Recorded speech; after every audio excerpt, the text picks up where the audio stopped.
अभी मैं हूँ गढ़ बाड़मेर में, और गढ़ बाड़मेर में मेरे साथ हैं रावत त्रिभुवन सिंह। रावत त्रिभुवन सिंह बाड़मेर की परंपरा को लगातार आगे बढ़ा रहे हैं। 11वीं से 12वीं शताब्दी के बीच बाड़मेर की स्थापना हुई।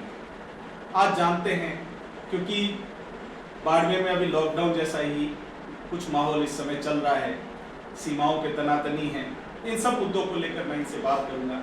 पहले तो मैं बाड़मेर की स्थापना कैसे हुई और उसके इतिहास के बारे में आपसे जानना चाहूँगा। पहले तो आपका सच में करके स्वागत है सर। बाड़मेर के इतिहास के बारे में जरा बताएं। जैसा कि आपने बताया, बाड़मेर की स्थापना, हालांकि यहाँ बाड़मेर में क्या है, क्योंकि एजुकेशन कम थी तो इस वजह से बहुत सारी डॉक्यूमेंटेड हिस्ट्री नहीं है, और जो एज पर डॉक्यूमेंट और गवर्नमेंट के जो रिकॉर्ड्स हैं उसके अनुसार बाड़मेर की स्थापना 11वीं से 12वीं शताब्दी के बीच में बाहर राव जी परमार के द्वारा करी गई।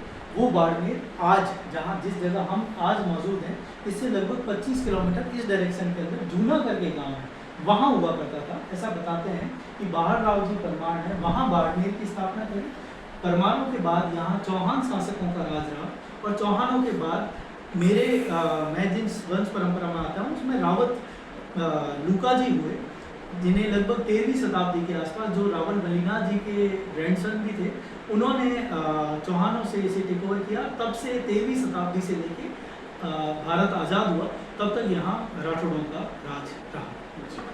भारत आज़ाद हुआ उस समय कौन यहाँ पे रावत थे और उनकी क्या हिस्ट्री है, उनके बारे में जरा। जैसा कि मैंने आपको बताया कि 11वीं 12वीं शताब्दी में बाड़मेर की स्थापना होती है बाहर राव जी परमार द्वारा। फिर यहाँ चौहान शासक आते हैं, चौहानों के बाद यहाँ राठौड़ शासक आते हैं।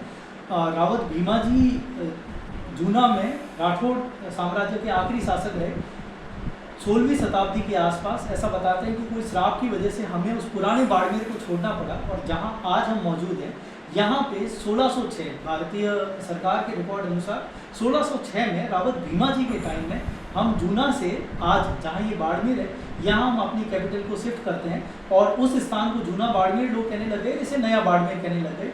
बाद में वक्त के साथ उसके पीछे से बाड़मेर हट गया, और इस बाड़मेर के आगे से वर्ड नया हट गया, तो वो अब जूना रह गया, ये बाड़मेर हो गया। तब से लेके भारत की आज़ादी के टाइम रावत उमेद सिंह जी, जो मेरे पिताजी हैं, रावत उमेद सिंह जी बाड़मेर के शासक थे। मेरे ग्रैंडफादर रावत रतन सिंह जी का देहांत 1945 में हुआ। 1945 में बाड़मेर की गद्दी पे रावत उमेद सिंह जी विराजमान हुए, और भारत की आज़ादी के वक्त वही बाड़मेर के रावत थे। रावत उमेद सिंह जी वो व्यक्ति जिन्होंने आज़ादी को देखा।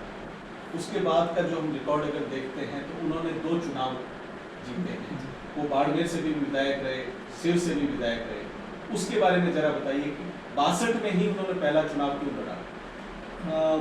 वो मात्र 25 साल और 4 महीने की उम्र में बाड़मेर से विधायक चुने गए, जो मेरे हिसाब से सबसे यंग विधायक हैं। शायद उनसे भी यंग होंगे, बट एज पर रिकॉर्ड वो सबसे यंग विधायकों में से हैं। तो 62 के चुनाव में ही उनकी उम्र विधानसभा के चुनाव लड़ने जितनी हुई, और बाड़मेर की जनता ने उन्हें यहाँ से चुनाव जिताया भी। तो मेरे पिताजी उन लोगों में से हैं जिन्होंने राजशाही और लोकतंत्र दोनों को बहुत अच्छे से समझा। और बाड़मेर की यदि हम बात करें तो बाड़मेर में हमेशा से, शुरू से, मतलब आप ये देखिए कि लगभग 13वीं शताब्दी से लेके अभी तक, इस 21वीं सदी तक एक ही परिवार है।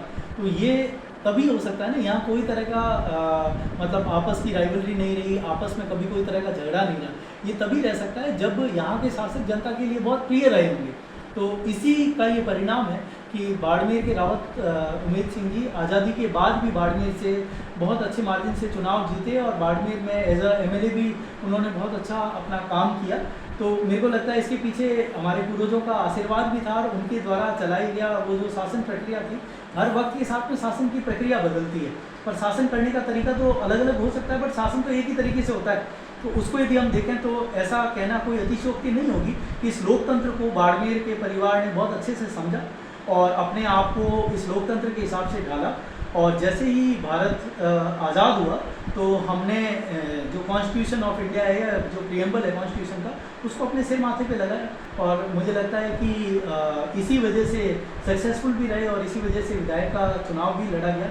ऐसा बताते हैं कि पुराने टाइम में भी बाड़मेर में ही लोकतांत्रिक प्रक्रिया राजशाही में भी थी, तो पुराने टाइम में यदि कोई परिवार का इंसान कोई तरह का क्राइम कर देता था तो उसके लिए भी सज़ा वैसी ही थी जैसा दूसरे लोगों के लिए होती है।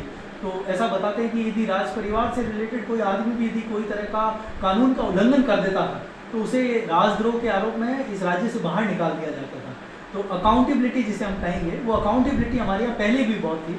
बाड़मेर की बहुत सारी लड़ाइयाँ भी हुई, उनमें से बहुत फेमस सी कुछ लड़ाइयाँ हैं। इनमें ऐसा बताते हैं कि वो सिर्फ अकाउंटेबिलिटी के लिए हुई कि परिवार के किसी इंसान ने कह दिया कि क्योंकि मैं राजा के घर में पैदा हुआ तो मैं ऐसा करूँगा। तो हमारे यहाँ का ये सिस्टम था कि राज जो है वो सबके लिए बराबर है। यदि राजा का बेटा भी कोई चीज़ ढंग से नहीं करेगा या कानून की पालना नहीं करेगा तो उसे भी वही सज़ा मिलेगी जो एक आम इंसान को मिलती है। तो इसी वजह से जिसे आज हम लोकतंत्र कहते हैं, उसका नाम तो लोकतंत्र नहीं था बट उसी तरह की शासन प्रक्रिया पहले भी हमारे इस क्षेत्र में अपनाई गई थी और अपनाई जाती थी। इसी वजह से आप ये देखिए आज की टाइम में हम सरकारें हर 5 साल में बदल देते हैं, पर यहाँ परिवार 13वीं शताब्दी से यदि 21वीं शताब्दी तक रहा है तो ये तभी रह सकता है जब हमारे बीच में आपस में बहुत अच्छी बॉन्डिंग रही है। तो इसीलिए आज भी कहावत है कि जहाँ जिस क्षेत्र में पानी गहरा होता है वहाँ के लोग बहुत गहरे होते हैं। हमारे यहाँ पे आत्मीयता लोगों की बहुत ज़्यादा रही है, सभी लोग एक दूसरे पे बहुत ज़्यादा डिपेंडेंट थे। इसी वजह से हमारा आपस का कनेक्शन और जो क्लोज बॉन्डिंग है वो बहुत ज़्यादा थी। आप ये देखिए बाड़मेर में जातीय व्यवस्था नहीं थी, जातीय व्यवस्था नाम की कोई चीज़ नहीं थी। हमारे यहाँ पे सब आदमी एक दूसरे पे डिपेंडेंट थे, सब आदमी एक दूसरे का काम करते थे। मान लीजिए कोई किसान है तो वो जब अनाज करता था तो उसी अनाज से हमारा 4 साल पेट पूजा होती थी। आप ये देखिए बाड़मेर में 4-4, 5-5 साल तक बारिश नहीं होती थी। तो वो किसान हमारे लिए कितना इंपॉर्टेंट हो गया। तो यदि कोई आदमी सुथार का काम करता था तो वो दरवाजे बनाता था। तो मेरे कहने का मतलब ये है कि हमारे यहाँ का इस तरह का सिस्टम था कि यहाँ की 1891 का जो पॉपुलेशन इंडेक्स है वो बताता है कि लगभग 88,000 के आसपास हमारे इस क्षेत्र की पॉपुलेशन थी। तो वो पूरी की पूरी पॉपुलेशन एक दूसरे से इंटरलिंक्ड थी।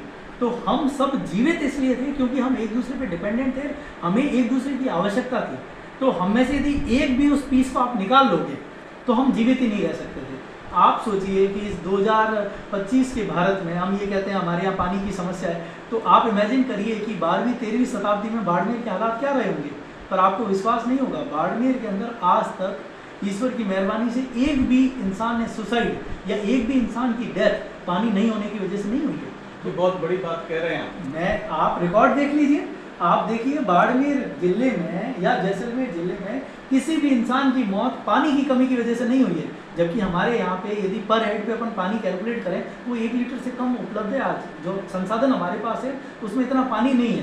तो आप ये सोचिए कि उस टाइम में कैसे हालात रहे होंगे। फिर उन विषम परिस्थितियों में हमारे यहाँ के लोग जीवित हैं, क्यों? क्योंकि हमारा आपस का क्लोज बॉन्ड था। तो हमारे यहाँ पे मान लीजिए मेरे घर में 2 घड़े पानी है तो मैं उसको अपने कल के लिए नहीं बचाता था।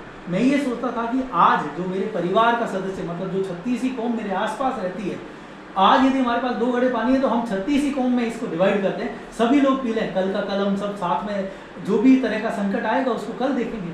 तो आज जैसी स्थितियाँ हो गई है कि लोग मुनाफाखोरी करने लग गए, चीज़ों को बचा के रखने लग गए। ये बाड़मेर की वो धरा है जहाँ पे थोड़ा सा ही अनाज 4 साल में एक बार इसमें कितना अनाज होता है, तो उस अनाज को भी हम लोगों ने आपस में बांट दिया। तो आप पुराने रिकॉर्ड उठा के देख लीजिए, बाड़मेर में किसी की भी डेथ खाने की कमी की वजह से या पानी की कमी की वजह से नहीं हुई है। जबकि आज इस स्वर्णिम भारत में यदि आप महाराष्ट्र की बात करें या गुजरात की बात करें तो वहाँ हर साल किसान सुसाइड करता है, बाड़मेर में नहीं करता है। जबकि हमसे उनकी पैदावार बहुत ज़्यादा है, एक साल यदि उनकी पैदावार नहीं होती है तो वो लोग डर जाते हैं। जबकि हमारे यहाँ का किसान, हमारे यहाँ का आम इंसान, हमारे यहाँ का चाहे राजा हो चाहे आम आदमी हो, सब के सब लोग इतने मजबूत हैं कि उन्हें कभी किसी चीज़ से डर नहीं लगता। जैसी भी परिस्थिति होती है उस परिस्थिति के अनुसार हम लोग काम करते हैं। बाड़मेर की जनता हर हालत में तैयार है कि यदि युद्ध होता है तो हम आज तैयार हैं। कहते हैं ना, हमारी मारवाड़ी में कहावत है कि हमें तो मेरे तेवड़ लिए कि हमारे लड़ाई में जानो ही जाए और हम बिना विजय हुए वापस नहीं आएंगे। तो यदि सरकार कोई भी तरह का फैसला लेती है, ये बॉर्डर कल युद्ध के लिए खुलता है, तो मैं पूर्ण विश्वास के साथ 99.9 नहीं 100% विश्वास के साथ ये बात कह सकता हूँ कि बाड़मेर के यहाँ की जनता पूर्ण रूप से तैयार है। 1971 की यदि बात करें तो बाड़मेर वो धरा है जहाँ तीन लोगों को, सिविलियंस को शौर्य चक्र जैसे सम्मान मिले हैं। 1965 के वॉर की बात करें तो सिविलियंस को अशोक चक्र मिला है, जो भारत का सबसे सर्वोच्च सम्मान है। तो वो अशोक चक्र और शौर्य चक्र बाड़मेर में सिविलियंस को मिले, ऐसा पूरे हिंदुस्तान के इतिहास में कहीं नहीं है। तो आप सोचिए, अशोक चक्र और शौर्य चक्र हमारे यहाँ सिविलियंस को मिले हैं, बट कोई बहुत स्पेसिफिक अच्छे एक्शन करने के लिए मिले हैं, युद्ध के चक्कर में नहीं दिए। हमारे यहाँ बाड़मेर के सिविलियंस को वो दिए गए हैं। तो आप सोचिए कि हमारे यहाँ के लोगों का मोरल कितना ज़्यादा ऊपर होगा। हम लोगों ने क्योंकि 71 की लड़ाई देखी है, हम आज इस 2025 के भारत में यही उम्मीद करते हैं कि ये हमेशा का पाकिस्तान का जो टंटा है ये ख़त्म हो जाए। 10 दिन की लड़ाई चलेगी, हम हर तरह के, यदि ईश्वर ना करे पर कोई भी तरह का नुकसान होता है तो उस नुकसान को भी झेलने के लिए तैयार हैं। बट हम चाहते हैं कि अब ये दुश्मन की आवाज़ बार बार निकल कर हमारे सामने नहीं है। बिल्कुल, वो आपने कहा कि बाड़मेर में जब एक आम नागरिक ये कहता है कि हमने तोड़ ली है, तो ये अपने आप में बहुत बड़ी बात है। सर, पिछले 3 दिन से आप देख रहे हैं लगातार ड्रोन अटैक पाकिस्तान की ओर से किए जा रहे हैं, और आप इतनी हाइट पे बैठे हैं कि यही आपके करीब से निकलते हैं। किस तरह का माहौल देखा, और इस बार जो बाड़मेर में जनता का सहयोग जो मिला उसको पूरा किस तरीके से देखा? आप ये देखिए कि अभी थोड़ी देर पहले सरकार ने सीज फायर की घोषणा कर दी। मैं तो सरकार से फिर अनुरोध करता हूँ कि अब आपने अभी थोड़ी देर पहले अपनी आंखों से आपने देखा होगा कि फिर कुछ ड्रोन हमारे ऊपर से निकले हैं। मैं नहीं जानता कि वो ड्रोन किसके हैं या क्या है। तो बाड़मेर की जनता पूर्ण रूप से तैयार है। आप ये देखिए, कल जब रात को ब्लैकआउट था तो पूरे बाड़मेर में एक भी लाइट नहीं थी। इतना पिन ड्रॉप साइलेंस था कि जैसे यहाँ कोई शहर नाम की चीज़ ही नहीं है, पूरा का पूरा शहर जैसे वीरान हो गया हो, इस तरह के हालात थे। और मैं आपको बताऊं, हालांकि ये सही तो नहीं है, बट ऐसा हुआ कि कल जब पहला ड्रोन गिरा तो पूरे बाड़मेर से आवाज़ आती है भारत माता की जय। तो ये हमारे जोश और उस जुनून को दिखाता है कि बाड़मेर के लोग हर तरीके से तैयार है। आज जब आप यहाँ आए थे तो मेरे साथ में कुछ यहाँ के लोकल लोग बैठे हुए थे, तो उनमें से उन लोगों ने भी कहा, और आपने सुना भी होगा, उन्होंने ये कहा कि 2-4 मिसाइल आनी है तो आ जाए, गिरनी है तो गिर जाए। 2-4 के लोग एक्सीडेंट में भी तो ख़त्म होते हैं, लोग कोरोना में भी तो ख़त्म हुए हैं। तो हम यदि हमारे ऊपर मिसाइल गिरने से यदि ये पाकिस्तान नष्ट हो जाता है तो ऐसी 2-4 मिसाइलें हम खा लेंगे और हम दुनिया से रुखसत हो जाएंगे तो हमें कोई फ़र्क नहीं पड़ता। पर इस पाकिस्तान नाम के जो हमारा पड़ोसी है, इसको अब ख़त्म करने की आवश्यकता है। ऐसे हमारे यहाँ के सभी लोगों की मंशा है, और मैं उम्मीद करता हूँ कि आने वाले वक्त में हमारा ये पड़ोसी, इसे जितना ज़्यादा स्ट्रिक्ट तरीके से जवाब दिया जा सकता है। सरकार से उम्मीद करता हूँ कि आज जनता बहुत ही आशा भरी निगाहों से आपको देखती है और ये उम्मीद करती है कि ये बार बार की परेशानी नहीं हो, और एक ही बार में, कहते हैं ना, डॉक्टर कहता है कि आपको कोई तरह की बीमारी है तो इसका ऑपरेशन करा दो और सब चीज़ें ख़त्म हो जाएगी। तो ऑपरेशन सिंदूर से भी हम कुछ इसी तरह की उम्मीद पाल के बैठे हुए हैं। और मैं नहीं जानता कि क्या होगा। सीज फायर की घोषणा क्योंकि सरकार के द्वारा की जा चुकी है, पर फिर भी अब बाड़मेर में फिर से लाइट आउट कर दिया गया है।